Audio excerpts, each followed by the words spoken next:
À Gaza, les températures extrêmes s'ajoutent aux difficultés d'une population déjà confrontée à une grave crise humanitaire. Un leader de la minorité religieuse druze de Syrie a accusé le gouvernement de violer le cessez-le-feu annoncé après des affrontements sectaires et la mort de 135 civils en 48 heures.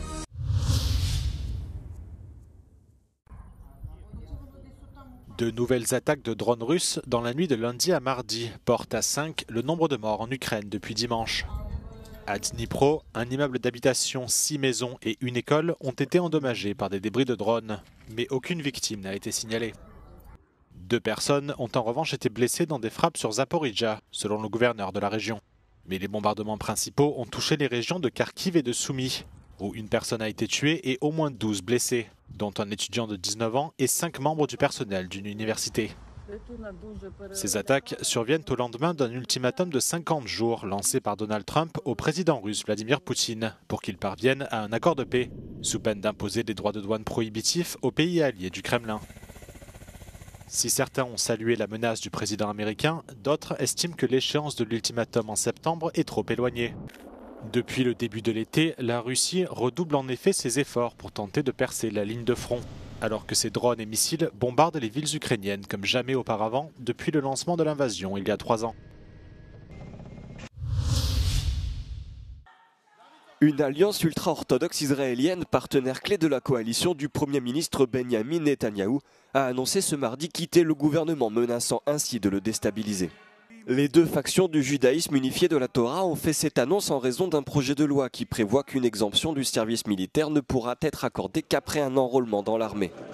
Si leur départ ne menace pas immédiatement le pouvoir de Benyamin Netanyahou, il laissera le dirigeant israélien avec une faible majorité au sein du Parlement. Il fait également craindre que Chasse, le plus important des partis ultra-orthodoxes, ne quitte lui aussi la coalition, la faisant ainsi s'effondrer complètement. Ce départ intervient alors qu'Israël et le Hamas poursuivent les pourparlers indirects sur un éventuel accord de cessez-le-feu à Gaza. Une vague de chaleur sévère sévit sur la bande de Gaza, aggravant la crise humanitaire pour les quelques 1,7 million de Palestiniens déplacés. Les travailleurs médicaux affirment que la hausse des températures aggrave l'état des patients hébergés dans des camps de tentes surpeuplés où l'accès au traitement est très limité. La situation est particulièrement grave pour les milliers de personnes qui ont besoin de soins continus pour des brûlures et d'autres blessures graves. قلت انا لو في السقعه انا بتألمش في الليل باخد علاجي وبنام اليوم انا بدي علاج اقوى وجرعه اكثر ما فيش في السوق ما فيش في Les médecins affirment que le taux de survie des blessés diminue alors qu'ils doivent faire face à des fournitures médicales distribuées au compte-gouttes. يعني كل شويه بدي امزق الجلد عشان انا بس اقدر اني احك اني اريحها شويه من الوجع اللي انا بعيشه وموت وشوب كثير مش طبيعي عندي انا في الخيمه. Le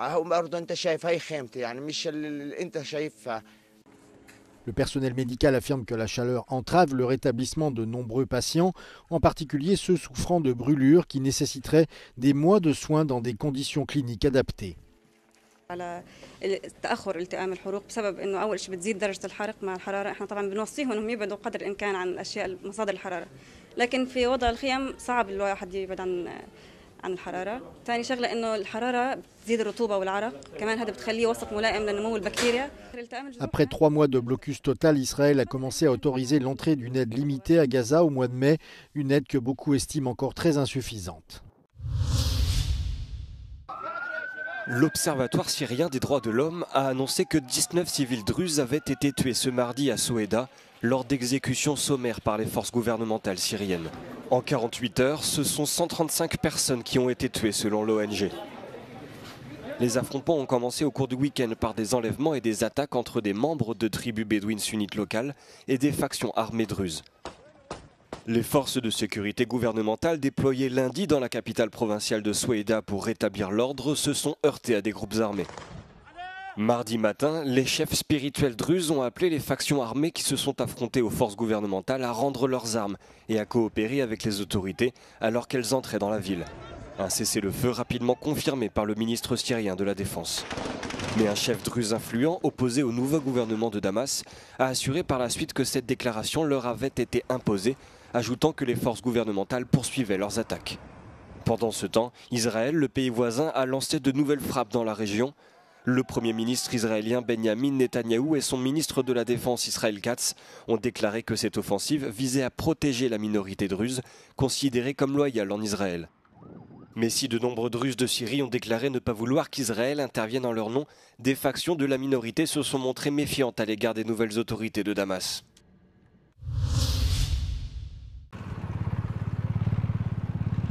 Le ministre grec des Affaires étrangères s'est rendu à Tripoli pour rencontrer des hauts fonctionnaires du gouvernement libyen reconnus par la communauté internationale. Georges Gerapetritis a été reçu dans une période difficile et diplomatiquement tendue entre la Grèce et la Libye. À cela, plusieurs raisons, l'exploration énergétique et le protocole d'accord turco-libyen sur les zones maritimes, mais aussi l'explosion cette année des flux migratoires de la Libye vers la Crète. Le ministre grec a d'abord rencontré son homologue Taher Al-Bor qui a salué les relations entre les deux pays et a exprimé l'espoir que cette visite marque le début d'un réchauffement bilatéral.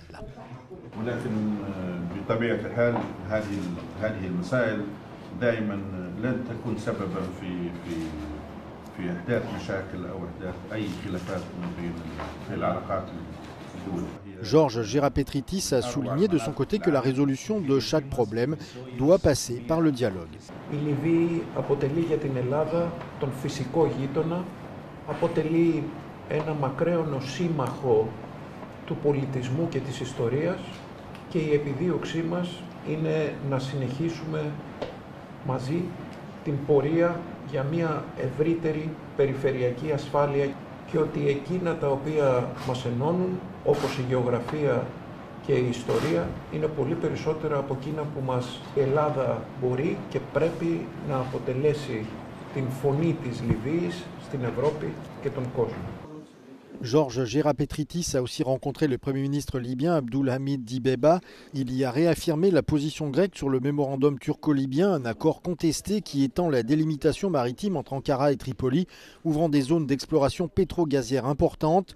La Grèce, soutenue par l'Union européenne, souhaite d'ailleurs reprendre les discussions là où elles se sont arrêtées en 2010.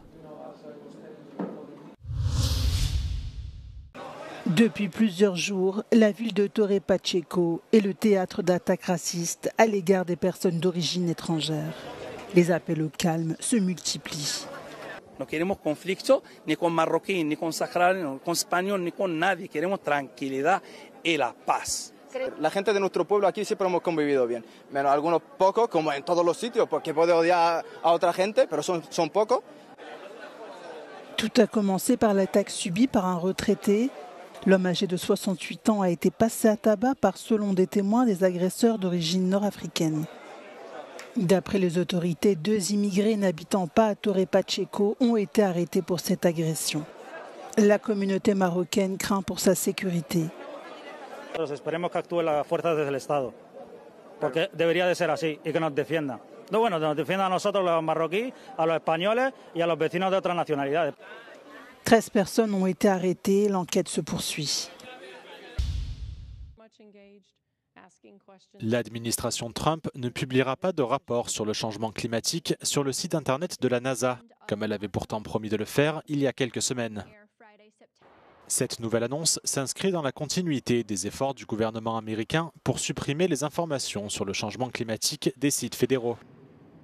Au début du mois, les évaluations nationales du climat ont disparu des sites web officiels du gouvernement. Ces rapports détaillés visent à informer les gouvernements locaux ainsi que le grand public sur les conséquences du réchauffement climatique dans leur région et sur la meilleure façon de s'y adapter. Après les avoir supprimés de ces sites web, la Maison-Blanche avait assuré qu'ils seraient republiés par la NASA, en vertu d'une loi de 1990 qui les rend obligatoires. Mais lundi, l'agence spatiale américaine a annoncé qu'elle renonçait à ce projet. Le rapport le plus récent, publié en 2023, soulignait que le changement climatique affecte la sécurité, la santé et les moyens de subsistance des populations dans tous les États américains, les communautés défavorisées étant souvent particulièrement exposées.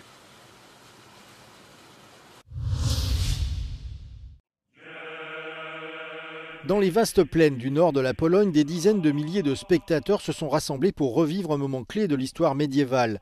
Les chants de Grunwald ont une fois encore résonné du fracas des armes et des clameurs de bataille, alors que figurants et passionnés redonnaient vie à l'affrontement légendaire qui se déroula en 1410 entre les chevaliers teutoniques et les forces polono-lituaniennes. Écoutez l'un de ces 1200 figurants. Jestem oczywiście bardzo dumny z tego, że mogę brać udział w takiej bitwie. Uważam, że to bardzo ważne,